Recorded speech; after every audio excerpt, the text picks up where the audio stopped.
At my wife's father's retirement party, the clinking of glasses was the only thing holding the silence together. Her father had just finished a speech about honor. The word was still hanging in the air when she did it. My wife, my partner of 12 years, the mother of my son. "On your knees," she said to him, our boy, barely 15. I saw his jaw tighten, but he obeyed. Slowly, quietly. She slid her foot forward, the polished black heel catching the light. Polish them, now. A few scattered laughs rippled through the crowd, forced, awkward. Then her father's laugh cut through, loud, cruel. "That's all he's good for," she said, spitting the words like a challenge. The boy's fingers froze on the leather.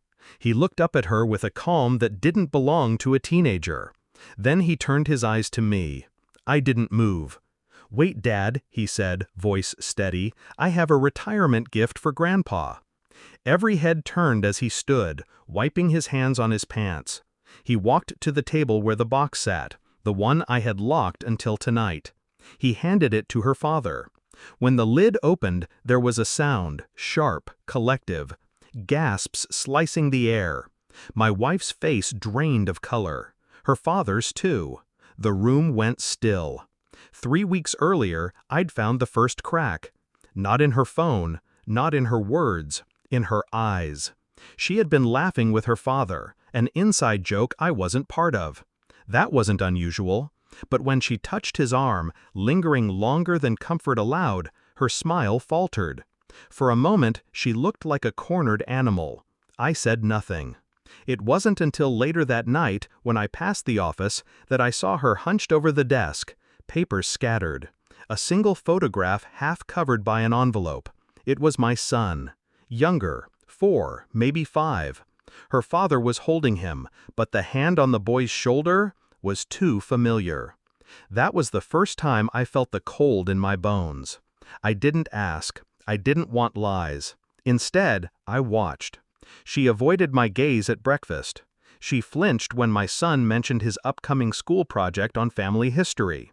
And when her father visited, she kept them apart, like she was afraid they'd be too close. The questions began to write themselves in my head. I just needed one answer. I started with the simplest step, a DNA kit. Not for me, not for her, for my son. He thought it was part of a science project. We sent it off together. I smiled as if I were just being a supportive dad. Inside, my chest was tightening like a vice. While I waited, I checked the calendar she kept hidden behind the kitchen door. 3 visits to her father's office in the past month. No reason listed, no mention to me. The day before the results were due, I sat across from her at dinner. She was telling me about the party plans for her father, the guest list, the speeches, the family moments she wanted to capture on camera. Every word felt like bait. I let her feed it to me. The email came at 6:42 a.m. the next day. I didn't open it right away. I poured coffee. I stared at the steam. Then I clicked and read. The percentage was there. Stark, undeniable. Probability of paternity, 0. The name in my mind was already there before the implications settled.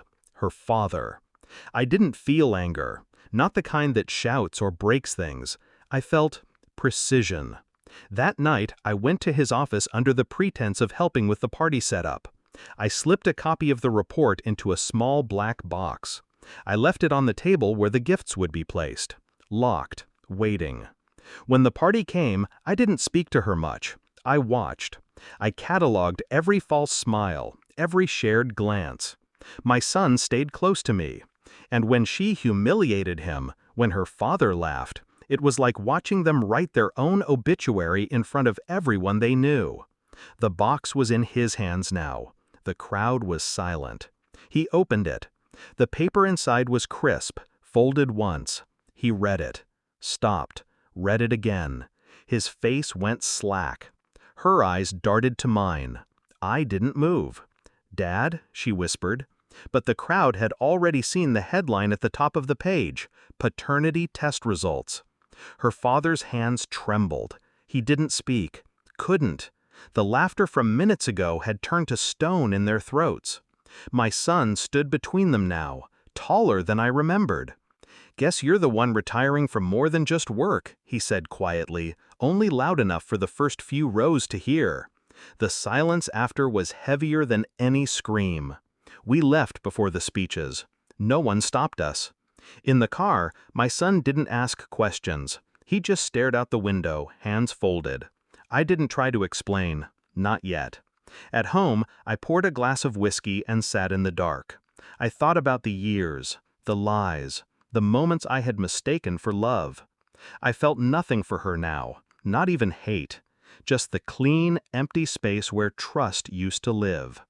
In that space, I found something sharper. Freedom. Took a slow sip, the burn settling deep. Outside, the world kept turning. Inside, one truth stayed fixed. Some retire from jobs. Some retire from families. I had retired from illusions, and I wasn't going back.